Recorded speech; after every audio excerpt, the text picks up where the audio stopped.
Hello, good evening. My name is Amber Norris. I am assistant manager here at the store. I also am coordinator for the Left Bank Books Foundation. Thank you all so much for joining us this evening. This is Left Bank Books and the Left Bank Books Foundation present leading asexuality and relationship activist David J.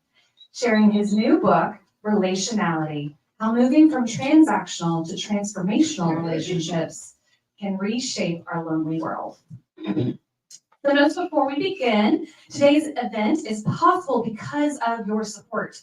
When you support Left Bank Books by shopping with us and the Left Bank Books Foundation by donating, you are making events like this possible. Plus, your money goes directly into the local economy, funding your streets, parks, city public libraries, and more. It also helps writers get the support they deserve.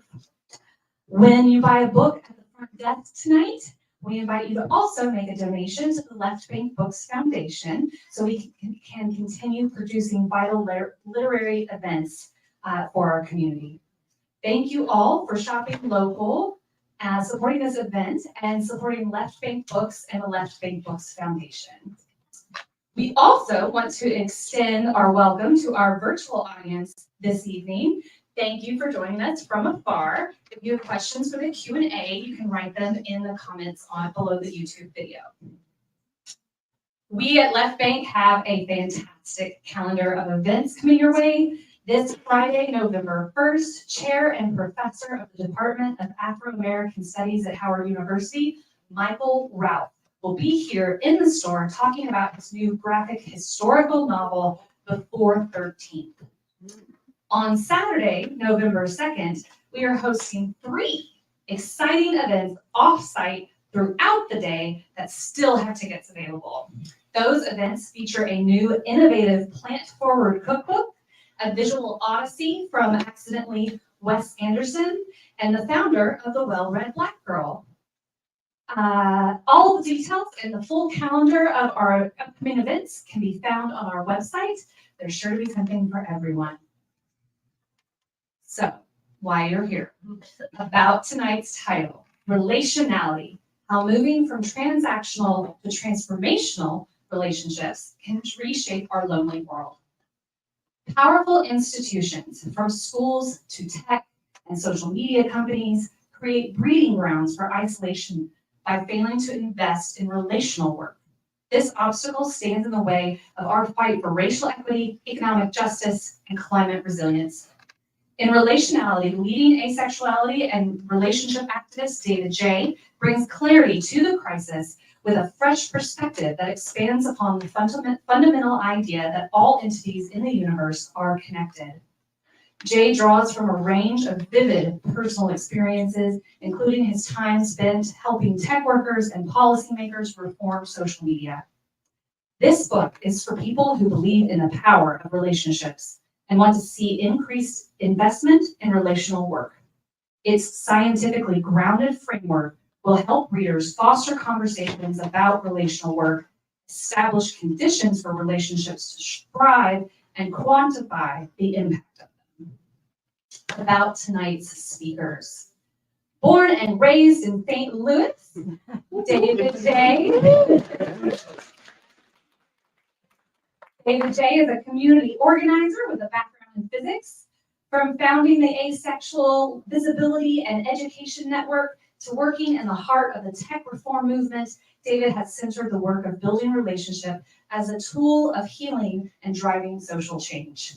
His research and writing centers on the reasons why these important relational tools so often go underappreciated and underfunded, and on how that reality might change. David is regularly invited to speak at conferences and universities on topics that include asexuality, movement organizing, tech reform, and queer family structure. He lives with his 2 co-parents and 2 children in Oakland, California. We also tonight have Sarah Fisher with us. Sarah Fisher grew up Sarah also grew up in St. Louis, just down the street from us now, 1 block away from David. She is something of a professional do-whatever, focused broadly on launching the development of, launch and development of the human dimension of organizations from restaurants to recruitment. Sarah just moved back to St. Louis after 20 years between New York City and Austin, and is working on her latest relational container, a coffee shop called Good Strangers on Cherokee Street. Please join me in welcoming David J. and Sarah Fisher for Left Bank Books and the Left Bank Books Foundation.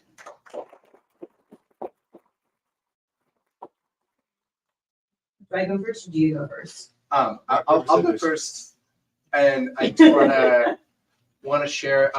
And I feel bad because there's people in the back who can't see me. I'm going to stand up when I'm reading stuff in my book. Oh. Is this better? Oh, yeah. There we go. Okay. I just wanted to start off by first of all thanking you, Sarah, for agreeing to do this. Maybe embarrassing thing. I think with the nature of this book is just so it feels so important to be in conversation with you, with all of you, about how we build relationship in the world. And I am as I was writing this book, as I was conceiving and writing this book, it has always been such a dream to be back here at Left Bank. I grew up 2 blocks from this bookstore. I remember walking to this bookstore all the time as a child.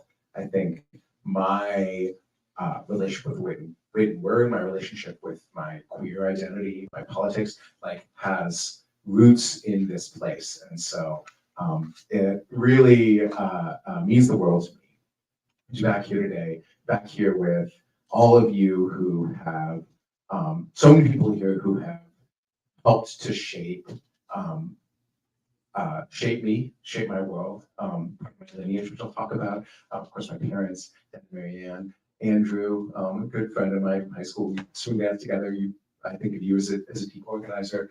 Birdie, who helped shape me. Tom, who helped to shape my my elementary school experience. Gail, who helped to shape the neighborhood I grew up in. Kathy Goldwasser and Nina. And so just really, really overwhelmed to have you, to be in this place with you all today.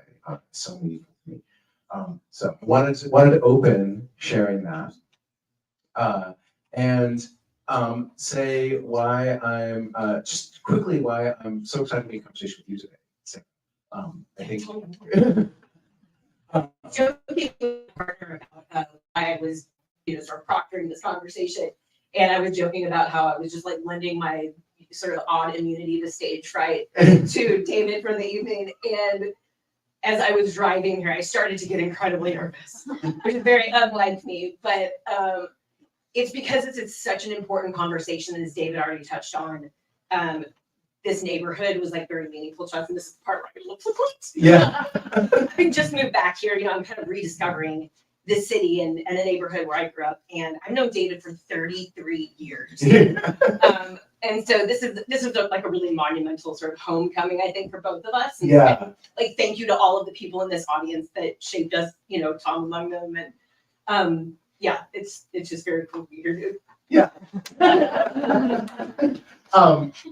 And as I said, it feels important to be in conversation about this book. And I think of you, like so many other people here, and so many folks of us from New City, from Crossroads, we've been on journeys of creating relational space. We've been on journeys of inviting people out of loneliness, creating places where people can come together and connect in our own ways. And I think of you as someone who is on a version of that journey that I've sort of seen from afar and respected. So Thank you so much. it felt like an important part of that homecoming, a really beautiful part of that homecoming to be able to invite you here today. Cool. Well, should we Let's jump start it. into the book a little bit? Well, first of all, as I already mentioned a moment ago, this is an incredibly important conversation, not ours. I mean, that's cool too, but like the conversations that are hopefully being started by this book and the just huge body of research that David has been doing for the last 15, 20 years, Mhm. quite some time. And incredibly timely. You know, I think we are all seeing the consequences of the loneliness epidemic play out in some pretty terrifying ways. And this is just like such impactful work. So, you know, sort of pausing to reflect on that. David, tell us why you wrote this book. Yeah. So the book opens here in St. Louis. It opens here in St. Louis when I was in high school, which was an incredibly supportive place for me, and also a place where I was really grappling a fear of loneliness, as someone who was at that point coming to identify as asexual, did not yet know that an asexual community existed. I really received sort of implicitly and otherwise this story that I was destined to be alone. That there was a definition of relationship, which was a romantic sexual relationship, that didn't apply to me, that wasn't accessible to me. And so loneliness was the most I could hope for. And I knew that that's not. And it really put me on this mission, very motivated to journey away from loneliness, to experiment, to try to understand relationship in deeper ways that could allow me to imagine how I could be something other than. And so that led me to understand loneliness really deeply. It led me to deep sort of reflection on, which we'll get into more in a second, on relationship, what relationship is, how we create it in the world.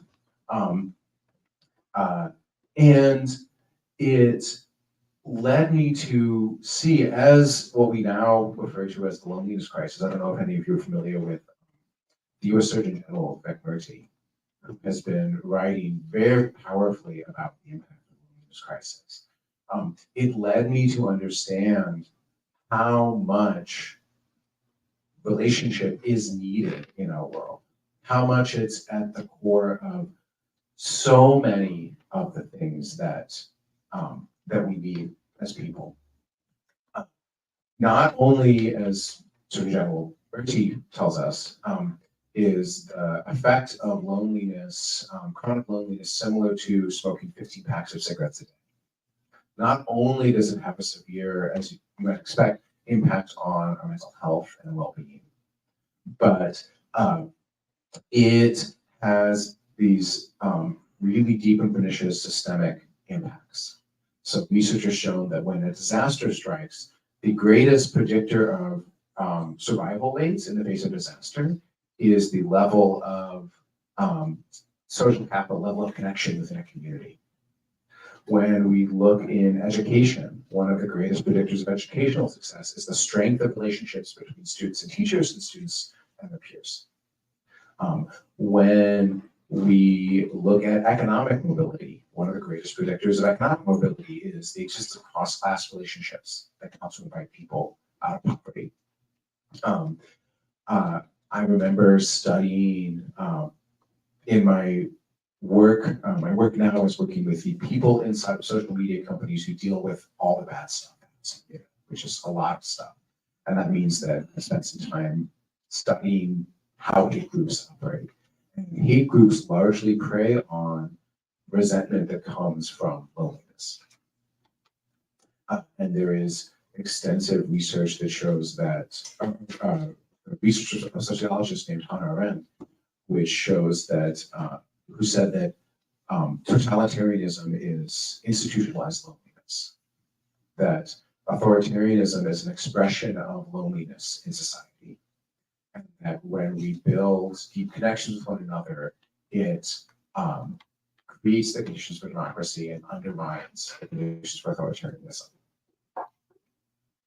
And so seeing this thread of relationship that came from my own personal journey out of loneliness and touched so many other things that I care about, including very deeply, I think, because of the appearance of the climate crisis and how we build relationships to address that.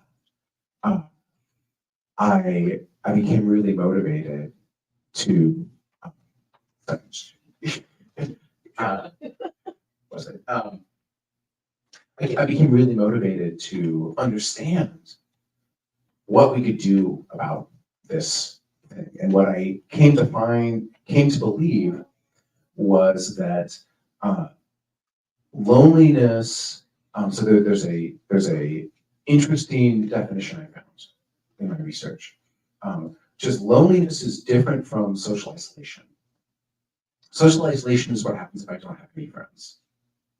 Loneliness is what happens if I don't have any agency over my relationships. That's right. So it could be that I don't have any friends, I don't have any friends. Or it could be that I have a lot of relationships and my entire calendar is filled with social obligation, but I don't have any capacity to evolve it in the way that I want to. I don't know how to release my relationships. I can be lonely because I'm too popular. And just as much as I can be lonely because I'm not popular. And so loneliness is about relational agency. It's about our capacity to create new relationships, to evolve the relationships that we need. And when I think about that, when I think about that agency, I think about the lonely person that I've been and the lonely people that I've known. I really think about the how we access and get invited into places that put us into relationship and teach us to be in relationship. And the path out of loneliness, which we'll get to, I think, a little bit in a second, for me, isn't about teaching lonely people to have a relationship. It's about creating a world of more abundant invitations to the places where relationships happen. So, quick show of hands, how many people in the audience have read the book? Cool. So, for those of you that haven't, I want to preface my next question by saying it is incredibly dense in the best possible way. I mean, it's just rich in the way that David is. I just realized there's a few things I want to get to before, but feel free to respond. Okay, We'll cool. go to the next question. Cool. Come back. It's incredibly rich with all kinds of history and personal history and data analysis and personal query and just philosophy. It's a lot. It is a lot. And so I think for a lot of people who might pick up this book, what they want is an answer to the question of what do we do about the loneliness epidemic? How do we feel less lonely? For there to be like an action item in there. Yeah. So, and there are lots of action items that I pulled out of my experience of reading it, but I think that, that's kind of the bottom line for many people is what do I do about this loneliness crisis, both for myself and for the larger world? Let me expand on, I want to come back to one thing, and I'm mindful of our time here. So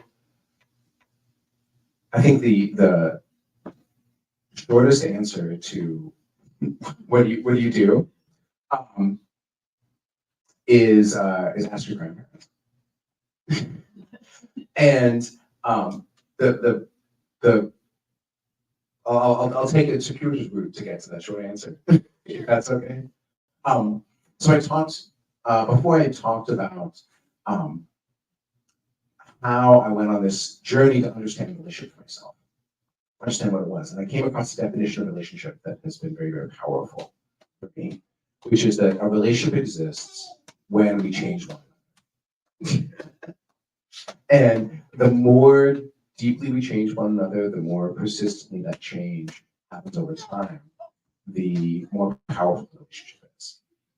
And in order to be in a relationship, we have to be in this really vulnerable process of learning to change and be changed. And we have to be, I believe, invited into places, invited into relational containers where we can learn to change and be changed.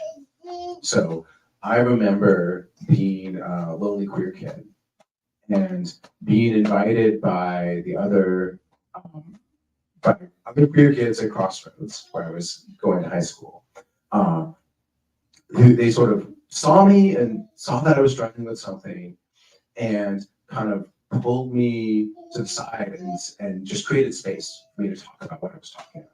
And I didn't know what kind of connection I wanted. I didn't know how to navigate my way to the kind of connection I wanted. But the fact that I had that little invitation from someone who saw me opened up a whole world of understanding of myself. It opened up a whole world of connection. And so the way that we address the loneliness crisis, I believe, and then as I grew older, I created this website, the Asexual Visibility Education Network, for other asexual people because I knew the power of that invitation. I knew that creating a place where people could show up and talk about a side of themselves they didn't have another place to talk about would be transformative. And that not only was transformative because it gave people this place to understand themselves and connect and find a path out of loneliness, but those connections led to collective care and they led to collective power. Now we passed laws, there's conferences around the world, we've successfully been enlisted as mental disorder, we've done really powerful things because of that relationship that we could build. And so the way that we create a path out of loneliness is we create these spaces of invitation, and those, in most cases, those spaces of invitation, those places where we connect, already exist. There's already people doing that work, and those people are not being seen and they're not being resourced. And so it's not that we have to invent from scratch new ways to build relationship. We have to see all of the ways that relationship is being built and under-recognized and under-resourced. I write in the book a lot about my grandparents. I write a lot about this idea of relational lineage. The idea that we, the people who came before us, our elders, often knew a great deal about how to create and survive the relationship. And as our world has become more and more transactional, many of us have started to forget or lose touch with these lineages that have a lot to teach us about how to be in a relationship. And so looking to the lineages, looking to the places in our communities where relationship is being supported and is being nurtured, but maybe the work of doing that isn't supported, because that work takes time, care, skill, and money. That is, I think, is the path away from loneliness. And I want to read, related to that, I want to read one section from my book, because this is book talk, that's what I'm supposed to do. And I'm going to stand up because I want to be able to look at the Goldbuster in the eye when I do it.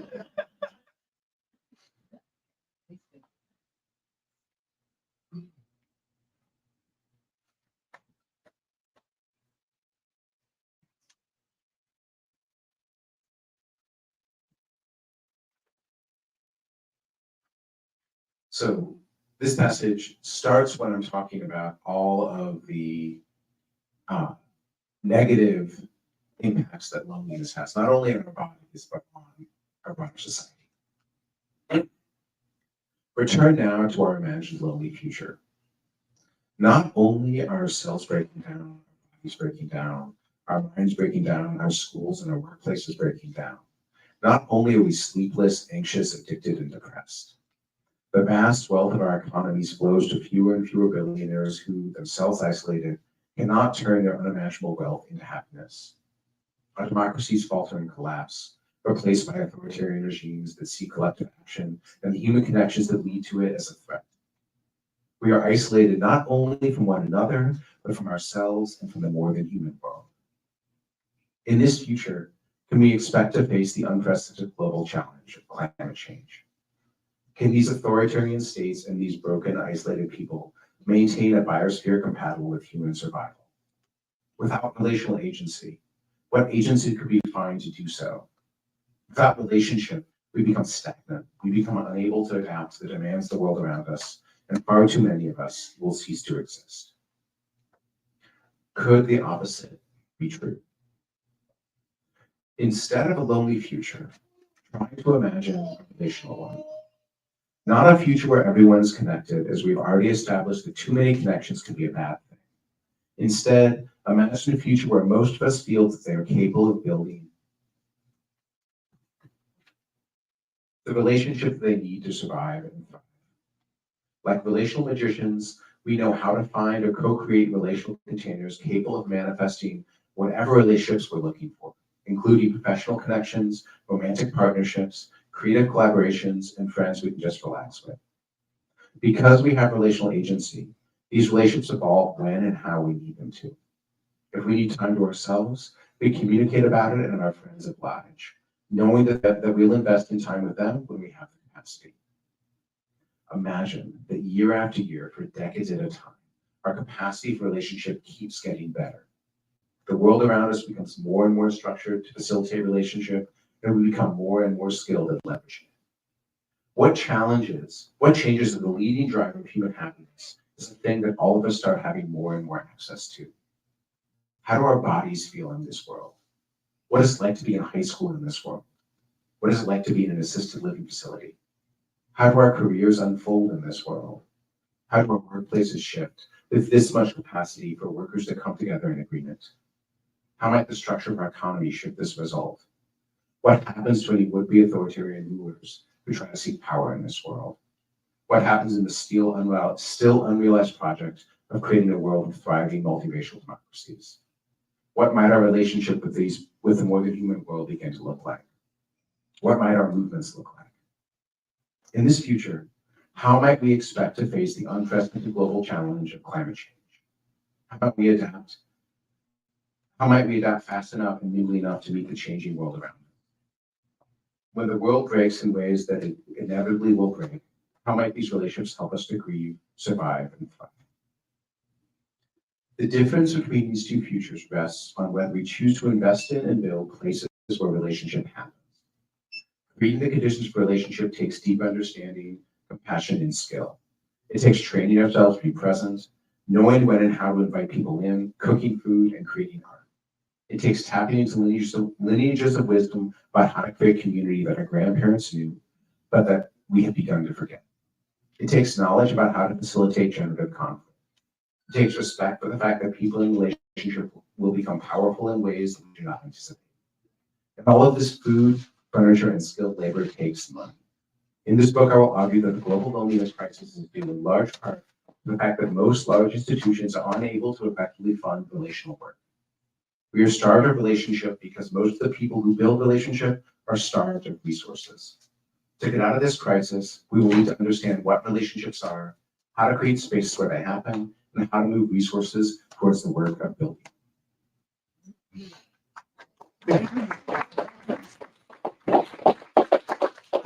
So That's like a drug for me. Like, yes. So I'm mindful. I may run us out of time to get to the question to keep it, but I wanted to ask. I wanted to have time for this to be at least a little bit interactive because it's very irrelational for me to just talk at y'all this whole time. So I want to ask a question to the audience, but first I want to ask a question to you, which is just checking that. We're a mess. We really are. It's great. All right, cool. So, question I want to ask all of you, but you first. Have you experienced a time when the work of building relationship was necessary, but A million times. So I have lived a lot of professional lives, as was mentioned at my introduction. And one in particular that was like both staggering and ultimately a proud moment for me was I was working in recruiting, specifically in the advertising space. And I was hired by an agency because they were just like at DEFCON 1 trying to hire as quickly as possible because they had a year-over-year 40% attrition rate.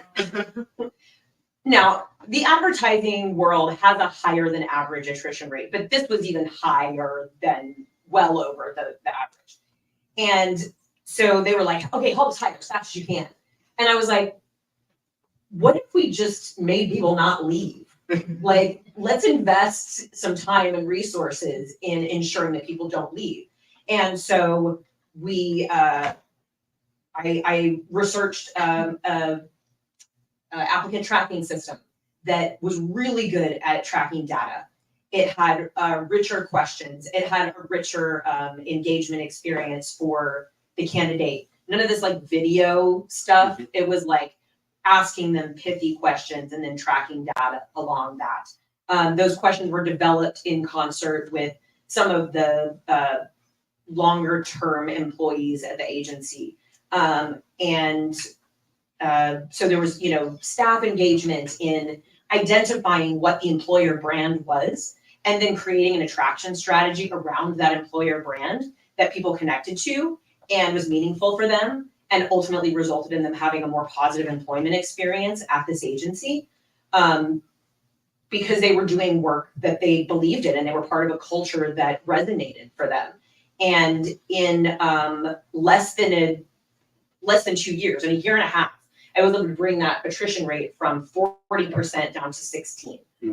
So I think thank you. Yeah. That was just like a really excellent example of just somebody just completely missing the boat on like what was important to, not torch resources in training, torch your resources in keeping people. So yeah, and it's crazy to me that is the exception and not the rule. Yeah, thank you so much for that story, and I think it speaks to things I see in organizing. It speaks to reminds me of how many of you have gotten fundraising texts that are kind of awkward and desperate this election season, right? I actually made them stop yesterday because one of them was like borderline aggressive. It's like, we asked you 6 times, and I was like, don't talk to me like that. So political organizing used to be about inviting people into relationship. It used to be about having conversations with your neighbors, inviting people in a church basement to sit down and talk about what mattered to them. And that was how we built power. That was how we built democracy. And over the past several years, it has become much more about message testing and targeting individual message, like texts and emails, trying to get people to do things as opposed to bringing people into conversation. I think that is true across, not making assumptions about where people fall, political spectrum here, that is true across the political spectrum. And so, and I think that that capacity to sort of see people transactionally, see people in terms of the thing you want them to do, as opposed to seeing how we can invite them into a relationship. And that the powerful things that are possible. I think that's one of the things at the core of this question. I do want to see if there's one person in the audience brave enough to answer this question. If anyone here, have you experienced a time when the work of building a relationship was necessary but undervalued? There she goes. Yeah. So for many years, I worked in community mental health, and there is always lack of funding, lack of resources, and so there's a high demand to see many, many clients in a day. And doing trauma therapy or any sort of therapy, the relationship is the biggest indicator of if you're going to have people be successful in their goals for recovery. And instead of that being valued, it was, you're only seeing 4.3 people a day as opposed to 4.6 people a day. So just meet with people for only 15 minutes and just be in and out so you can bring the agency more money.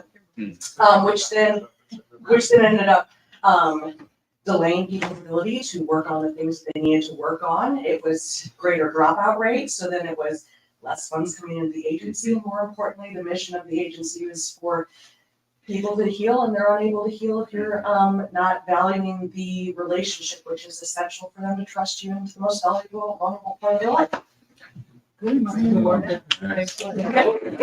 Thank you. Thank you so much for sharing. We're gonna get to Q&A in just a moment. I want to, if it's okay, just wanting to respect our timeline here. Want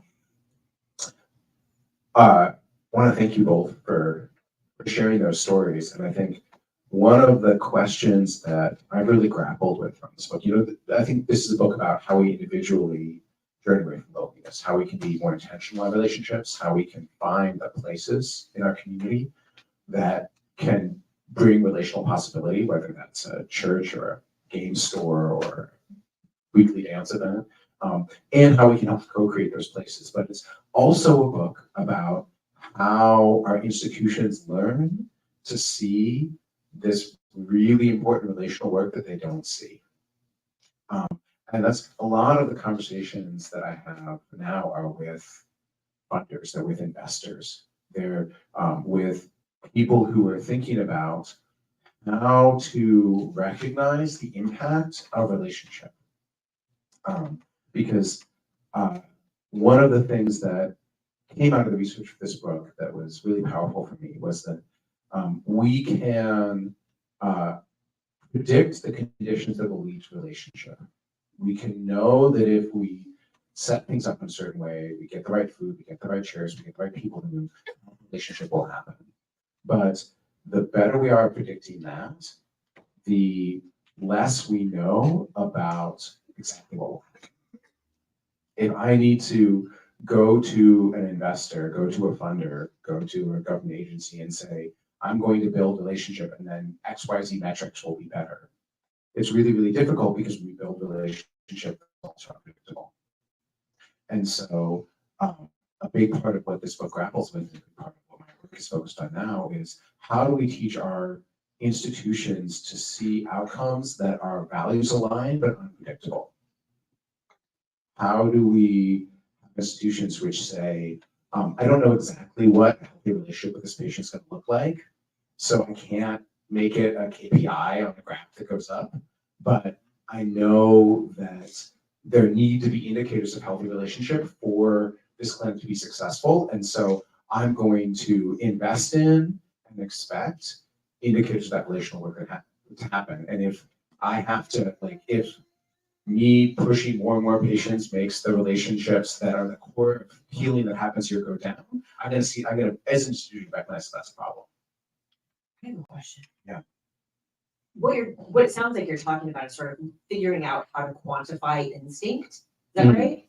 Like in this example, how do we do that? It's really interesting to think about how something has to be measurable at some point, right? Yeah. So where does the tolerance for unpredictability end and we declare something unsuccessful, or how long do we wait before we're like, trust me, this is gonna pan out, you know what I'm saying? I want to try to answer that quickly, and then I want to open up for audience questions. I think about it as there's a we sort of draw a circle, and we say we think that things are going to happen within this circle. We don't know what they are, but they're going to be a sign that the relationships we're building are working. So one of the things, and it's different for different communities, one of the things that I look for, I'll give you an example of the community that I work with. One of the things I look for is collective care. Right? So I, as part of my social media work with a network of parents that have very tragically lost children in incidents related to social media. And they've come together for collective grieving, and they have become some of the most powerful advocates in the country, pushing for state and federal legislation to hold social media companies accountable. And when they are connecting with one another, you can't say success looks like them doing exactly, calling their center, doing exactly the same range of things, because they need to be able to define what they're going to do. They need agency. So one of the things that we look at is, are they supporting one another in their grief, in their advocacy, in whatever they're doing? Do they say that they feel supported by other people in the community? And if a lot of them say that, then we know that the community is getting to a place of agency and power, even if we don't know exactly what its deliverable is. Right, like it's not like they're caring for everyone exactly this way, but if there's care, then something powerful is happening. There's a few sort of questions like that that I think can can give us a window, like a heat map of where relationships is happening, even if they don't give us a chart. Love a heat map. So with that, I'm excited to open for questions from you all. I guess. So, kind of elephant in the room. 15 years ago, this was a lot of these things where we had high hopes for social media in enabling these sorts of connections, and obviously that has not panned out in some seriously troublesome ways, and you spend a lot of time dealing with that. But barring a giant solar flare wiping out the internet, Facebook is not going away. Are there any ways that we can positively use the tools that we do have in currently existing social media to engage in this work? Fantastic question. I would say, so two things come to mind. Often I'm in conversations about where people talk about technology, like organizing, like relationships happening through technology versus relationships happening through in place. And I think connecting in physical place is still richer than connecting online in so many ways. But there's a lot of different ways, things that technology can look like. The technology of like a tiny little forum that asexual people were on, where if you showed up, the fact that you showed up meant that you mattered and people were listening to you, is really, really different than a TikTok feed. And one of, I think, the most toxic and irrelational technologies out there, which is not all of the internet, not even all of social media, is specifically an engagement optimized recommender system, an engagement optimized feed, where you are competing for attention with everyone else, and you're guaranteed attention from no one. And where the system is incentivized to keep you scrolling rather than to have you dive into connection with anything you find. And so I'd say one pattern that I talk about in the book that I think about a lot digitally is create tiny niches, create signal groups, WhatsApp groups. Those are often much more relational than anything that happens in a feed. And I often think about how to have my world look more like that. So for example, when I share pictures of my kids, I don't share them on social media, I share them on a group, Google Photos, but I often share them on a group thread, or I individually message people with pictures that I want to share so they can be part of a thread of conversation rather than posting them on social media. The rule that I had when I worked at the Center for Humane Technology is that I was allowed to go onto a feed only if I was able to invite people off of it. So if I'm posting something that's going to get someone off of social media and either engage in something deeply or into conversation or into a real workplace, then that's a good excuse to be there. But if I'm there to compete with everyone else for attention, then it's not worth it.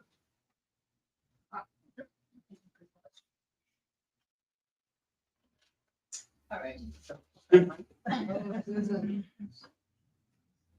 So you said that looking back at your grandparents, the relationships that they created and engaged in was really instructional to you. I heard a lot about measuring. Mhm. And I think that, well, I feel like there is so much emphasis on measuring these days, which is different from accountability. Mm-hmm. Accountability, yes, but measuring everything, I think, isn't necessarily bringing us into relationship. And I would, so I don't see really how being in relationship is aligned with measuring everything. So I have a complicated and nuanced relationship with word measurement, because it is when I run into people who are doing or funding relational work, which is part of who this book is for, that is the biggest question they have. I measure. Yeah. How do you measure it? And I think what you said about accountability is really telling. So if I'm measuring a factory, the factory is successful when it produces exactly the same thing every time. So measurement is really easy because I can just say, is the factory doing the thing I expected it to do? Right? I can measure how many times reality matches my expectations. I can put that on a graph. That's sort of the world of measurement that we traditionally mean. And when we talk about measurement in the context of relationship, that factory system of measurement completely breaks. So I'm using the word measurement, but I'm using it to refer to a different thing, which is more about data which facilitates but does not replace the process of building trust. So if I go to you and say my community is really powerful, it's helpful to have some stories from my community. It's helpful to have some information from my community that can help you trust that my community is powerful. That could be helpful for accountability, but that data can't sit on its own. It can't be enough. It can be helpful, but it can supplement but not replace a process of trust building. It can supplement but not replace a process of accountability. And so I'm thinking about how to have data collection that still has a sit down. It still requires that we sit down and have the complicated questions about what our community is doing, what we value, if the community aligns with our values or not, that I think constitute. So, I have a question about as we roll over. So all of the clinical studies you read talk about three things that seem to be fundamentally important. One is exercise.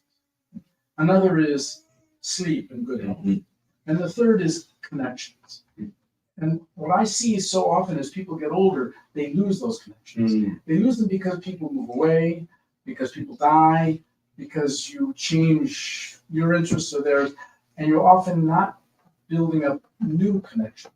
And that leads to a certain kind of loneliness in life that wasn't necessarily lonely before. Yeah. But I find that as people get older, they find younger people who like being with people and can add things back in that you may not have had with the people just your age.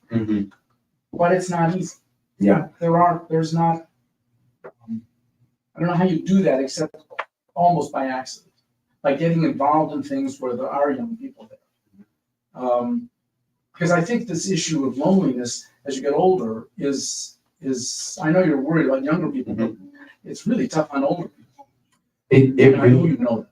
It really is, and I talk a good deal in the book about the magic of intergenerational space as a thing that used to be much more interwoven in our world than it is today, right? The process of raising kids was a deeply intergenerational one, right? The process of decision making was often a deeply intergenerational one. I talk about the dance floors at weddings, which are one of the few times where I see, toddlers and grandparents dancing together, and why we don't see that more, right?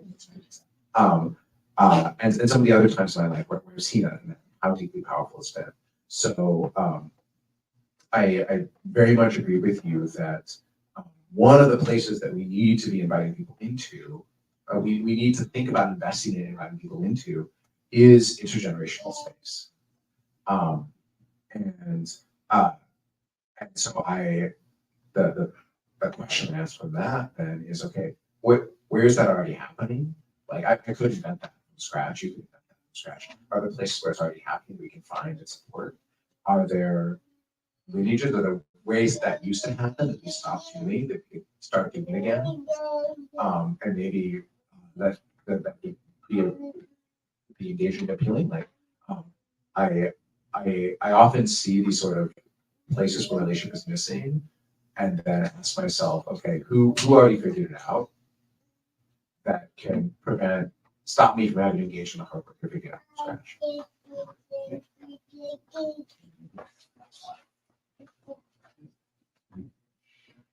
Hi, David. Mine is related, I think, but it has to do with ages across the spectrum. So are there periods in your research where you found certain sensitivities, certain ages where relationships or being able to develop them were sort of a hypersensitive time, right? An important time to be able to intervene or to reach out? And whether or not at those different ages, an invitation into that space looks different to be able to find success. I won't claim to have researched this question. I have my like instinctual hot take. Which is that there are certain times in our life when we're suddenly asked to navigate a really different relational world than the one we've been navigating, right? To your point, I think retirement is one of these times. People have been in a relational world of defined by work in many ways for most of their lives, and suddenly they're out of it. And some people, I think, are ready to thrive in that, and many people are not, and we're not necessarily supporting people through the transition. I think middle school is a very like classic example. And I know for me, middle and high school times where suddenly our cognitions get a lot more complicated, the way we see and perceive our relationships and who we are, our bodies are changing. Like suddenly there's a much more complicated relational world to be navigating.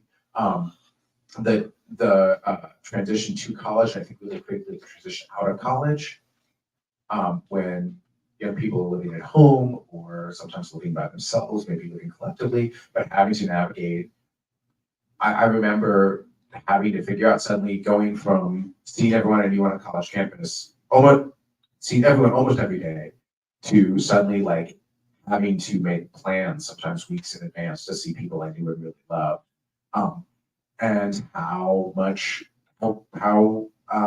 difficult it was to not feel lonely in that navigation. So I think these points of transition, which some of them are biological cognitive, many of them are socially constructed, where the relational agency that we develop, like I may be really, really good at knowing how to build the relationships I need on a college campus, and suddenly that skill isn't useful anymore, and I have to develop a totally new skill.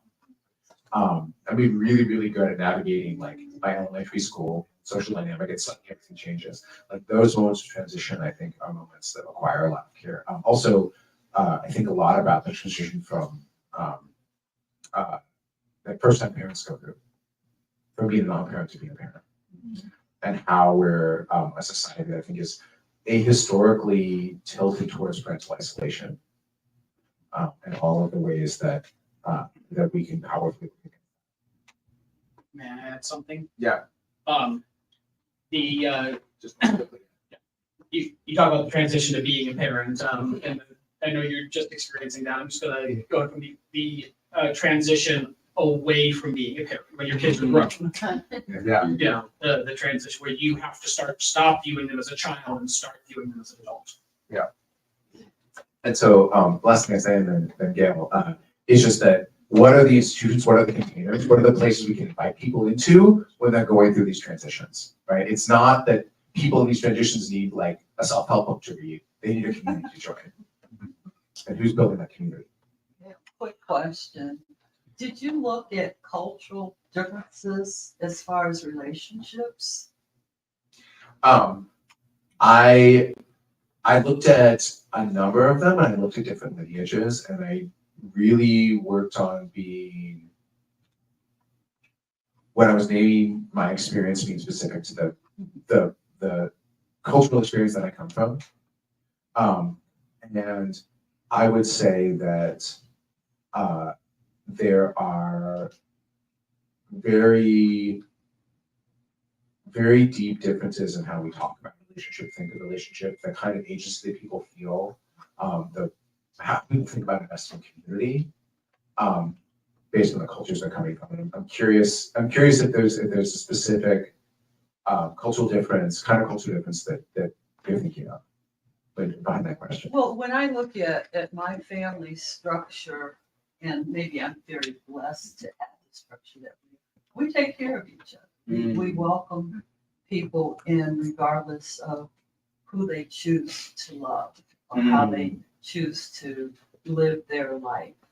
And we're very supportive of that, at least in my situation. And when I look at my family, we're very supportive of, we're more intergenerational than a lot of other cultures. I mean, you will find that you'll have grandma, grandpa, the grandchildren, all living in the same house, you know, and that's the way I grew up. You don't see it as much in the cities that you see, say, or in Mississippi or in the southern states. Yeah. That's still happening there, but once people came north, you see more of the separation of intergenerational households. So that's why it's. Yeah. Yeah, and I think I've seen that, and I've also seen, you know, I reflect a lot about the impact of professionalization, the impact of moving to places where we survive more and more by buying things and less by depending on the people around us, and how that kind of tends to erode these conditions for relationship, these intergenerational spaces, these communities of care, because we're putting ourselves in a place that is professionally expedient, but that is less structured to maintain those relationships. But yeah, and I think there's really deep cultural differences in how we do that, and being able to be able to see those cultures, be able to see, okay, where is there something that maybe is part of my cultural lineage that I want to hold on to, I want to not lose. I think So each important. culture has their differences. You know, I have my daughter-in-law's Peruvian, and there's a different culture there compared to the culture that we grew up in. So, Yeah. and we have to be accepting of all cultures across the board. Did you find any difficulties for your family grouping, your personal family grouping? Is that accepted in your community, or did you have problems or have to defend your choices in your particular co-parenting situation? I mean, it's unusual. Yeah, thank you. So for context, I think I've only talked about it briefly here. So I live in co-parent with a married couple named Avery and Zeke. So I identify as asexual. I'm an aromantic partner to both of them. So I'm not married to either of them. I'm not in a romantic or sexual relationship with either of them. But the three of us equally share the work of raising our two children. Xavier, who's back here, and then our daughter Tavi, who's 7, who's at home in California. And we're in California able to legally be a third parent, which is really beautiful. And I think we're lucky, and part of this is the culture of California. We get almost entirely positive response. Like people really see it, they're like, "Oh, 3 sounds great," right? Which it is, right? It's more spacious. Like I get more. I get to be here. You know, I get more time much more easily. They get time for their relationship. There's a lot that's really really good about it. And I think because we're in progressive state and progressive city, that's seen more. But I've begun to have more and more really, I think, powerful and fascinating conversations about it with evangelicals, with people who are much more conservative, where we'll talk about it. They'll say like, okay, I'm not going to immediately sign up with your family structure because it feels uncomfortable to me. But the thing you're talking about, which is how do we build communities of care to stop parents from being isolated? That's something they're very important. Right? That's something that I found resonates across political divides in a way that I think is really interesting. Well, we are at the end of our time, but we encourage more relationship building and conversation after. We do have the books for sale at the front desk where you can purchase a book, donate to the Left Wing Books Foundation, etc. So thank you all so much for coming. Thank you to David and Sarah. And David will be around afterwards to sign copies of his book up here at the front round table. Thank you all. And if I could just say two more things. Yeah. While you, if you choose to get new book or hang out or talk, I'm going to give you a question. I'm going to encourage you to find one person you don't know to discuss this question with, if you feel so inclined. And for those of you interested, after I'm done signing my books, I was going to go get dinner with anyone who wanted to hang out. So I invite and anyone who has the capacity to stay for a little while to come and catch up. Let's intentionally be late. So the question is, if you are so inclined, what is one place where you would like to see more relationship?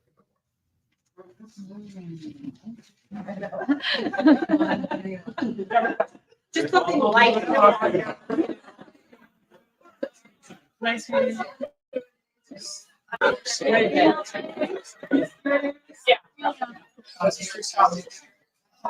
So,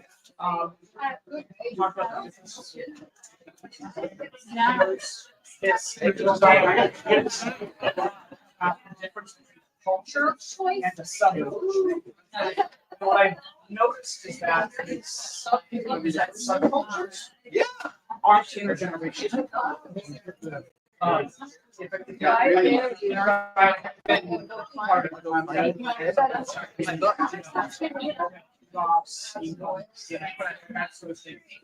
I may, I need